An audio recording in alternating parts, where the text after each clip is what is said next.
ndongeye mbaha ikaze mwebwe mukurikiye ibiganiro kuri Garagara Gospel. Imana y'amahoro ibeze rwose. Ndishimwe Josué Maripazi. Iyi ni impamo y'ijambo.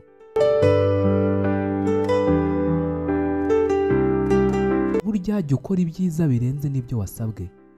Ugerageza gukora ibyiza kabone n'ubwo utabihemberwa. Imana yabwiye Kayini amaze kwica Abeli iti, nukora ibyiza ntuzabishimirwa, ariko nukora ibibi ibyaha byitugatugera ku rugi rwawe, kandi ni wowe bishaka. Uko byumvikana kose, iyo ukoze ibyiza urabishimirwa.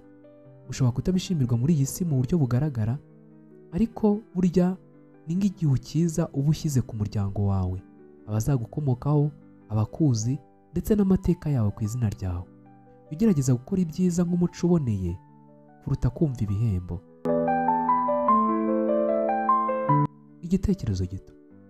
Umunsi umwe umugabo w'umukire yahaye umuntu ikiraka cyo kumusigira irangi ubwato. Umugabo afata uburoso n'irangi, ubwato bwari bushaje cyane. Arangije atangira kubusiga. Yarabunogereje cyane rwose, ubwato busa neza. Bwari ubwato bufite amabengeza, kandi imbere yaho ubwato bwasaga nabi. Ariko ubwo yari arimo asiga ubwato, yaje kubona ahantu ubwato bwari bwaratobotse, naho arahasana, asoza akazi neza, ajya guhembesha. Bamuhaye ibiceri n'ingano y'amafaranga ingana neza n'ibyo yari yasabye, kandi uwamuhaye ikiraka yaramwishimiye, aravuga ati wakoze akazi kanjye neza kandi mu gihe cya nyacyo. Umugabo wasigaga irangi ubwato yaratashye kandi yishimye.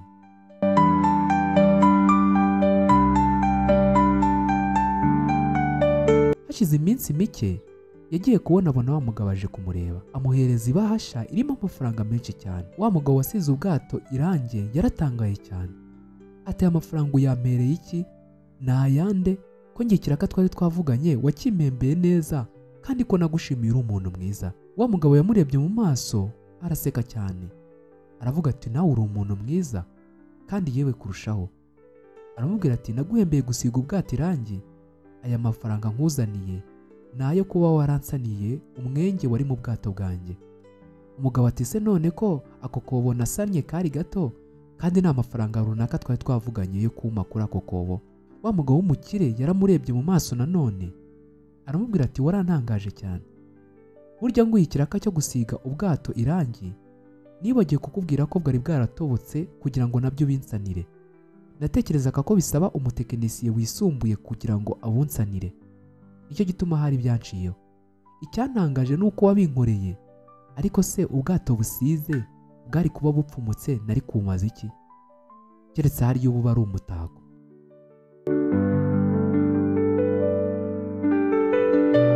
Icyo wakoze cyarutaga cyane ibyo wankoreye twari twavuganye amafaranga, kandi uburyo wabikoze ntunanyishyuze byangaragarije ko ushyira ibintu ku murongo kurenza gusa n'ibyo umuntu yakubwiye.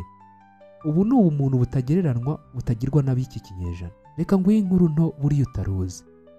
Ukimara kubusiga ubwato bwanjye bwasaga neza cyane, bwari amabengeza.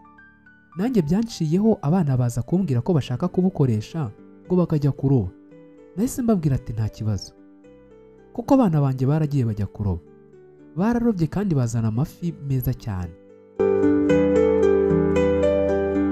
Uzi igitangaje kirimo? Nyuma y'uko bamaze kugenda bageze mu nyanja hagati, naje kwibuka ko ubwato bwari bwaratobotse.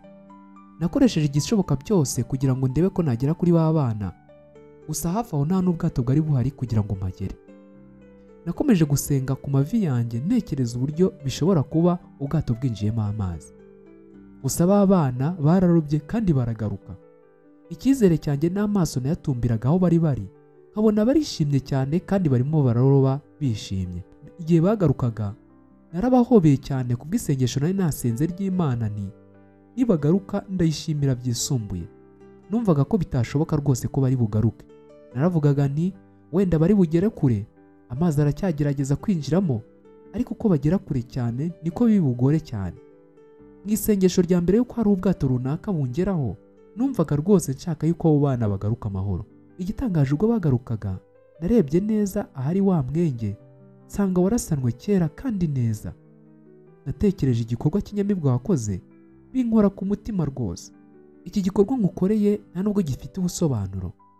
nta giciro runaka nari gutanga kugira ngo ndokore abana banjye. Ntari igiciro runaka cyari gushoboka, cyari gusiba icyuho cy'uko nari kubura abana banjye. Numva uri nk'umucunguzi ku bana banjye, kandi ibyo byose ndabigushimira. Wambereye igisubizo cy'amasengesho, wambereye nk'ukuboko kw'Imana gukora. Numva nta na kimwe nakora cyasimbura ubuntu, urukundo n'ubumuntu wangaragarije. Imana iguha umugisha utagabanyije.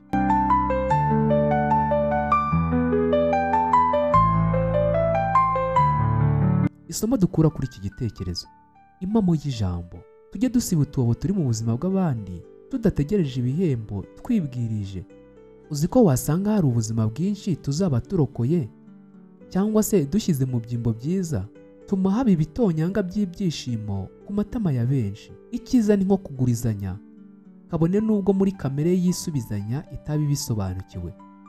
Muri kamere idasubizanya uzabona igisubizo gisumbyeho.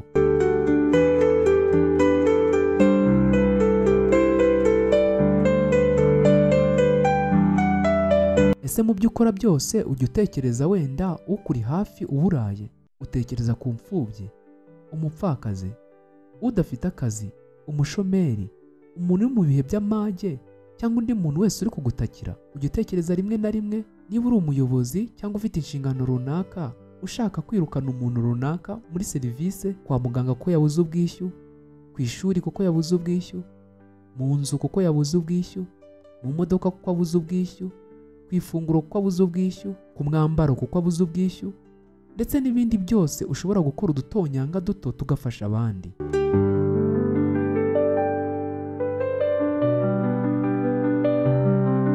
Ndashima abantu bose kandi benshi bansaniye utwobo mu bwato bw'ubuzima bwanjye muri uyu mwaka. Imana izabibiturire inshuro miliyoni. Muraba agaciro kenshi kandi mwandinze kurohama muri iyi nyanja y'ubuzima.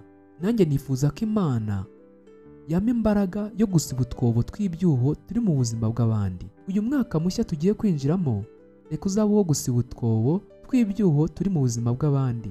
Uzaba uwo kubera abandi umugisha, uzaba uwo gusetsa abandi, uzaba uwo kuba amagirirane, uzaba uw'urukundo n'umunezero, uzaba uw'ibyiringiro, uzaba uwo gushikama n'ubutwari, uzatubera uw'umugisha. Ibi byose kandi bizaba ari impamo y'ubumuntu, ubukristo nyakuri, mu buryo bw'iyobokamana nyakuri no kuberaho abandi. Impamo y'ijambo. Ndishimwe Josue Maripasi. Dukomeze kubana kuri uyu murongo.